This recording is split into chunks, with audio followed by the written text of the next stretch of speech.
del secretario de Educación Pública, Aurelio Nuño, y esta confirmación de que ya se integra al equipo de campaña de José Antonio Meade Curibreña, el aspirante, posible candidato, hoy precandidato del PRI a la presidencia de la República. Hablamos con Marco Fernández, quien es investigador de México Evalúa y también profesor investigador de la Escuela de Gobierno del Tecnológico de Monterrey. Él nos habló precisamente sobre la salida de Aurelio Nuño. Escuchamos.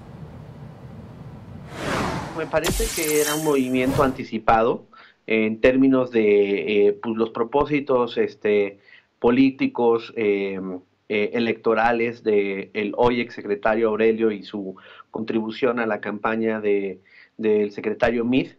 Creo que hay una serie de pendientes importantes que se tienen que atender en materia educativa y que esperemos que el hasta hace poquito subsecretario de Planeación, hoy nuevo secretario de Educación Pública, Otto Granados, pueda atender. Marco Fernández, investigador en materia de educación de esta organización, aseguró que aún hay infinidad de pendientes en la Secretaría de Educación Pública, sobre todo después del sismo del pasado 19 de septiembre, así lo dijo. Hay pendientes importantes en distintas materias de la reforma educativa.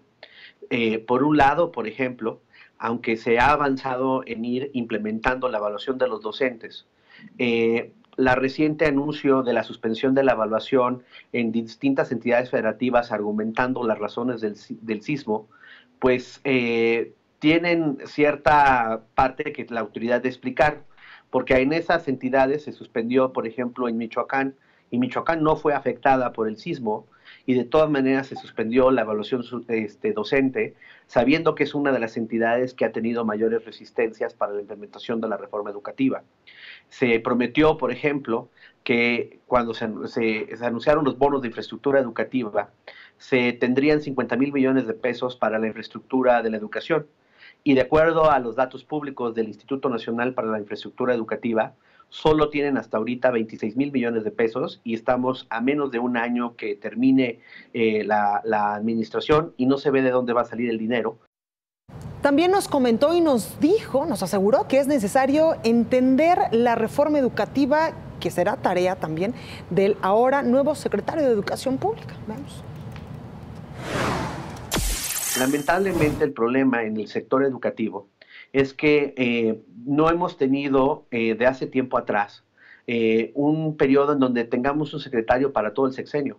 Vamos ahorita a entrar al tercer secretario en educación. Sí, es una persona que viene precisamente de ser subsecretario y en ese sentido esperemos que se facilite el poder cumplir con los pendientes que deja el hoy exsecretario Nuño. Uno de los, insisto, que es fundamentales es entender la necesidad de transparentar las estadísticas educativas para poder evaluar cómo va la reforma educativa. Hoy, a la fecha, no se conocen los detalles de los indicadores, por ejemplo, de la escuela al centro y de la reforma educativa, y por lo tanto la sociedad carece de información para tener un panorama completo de la evaluación de cómo va la reforma.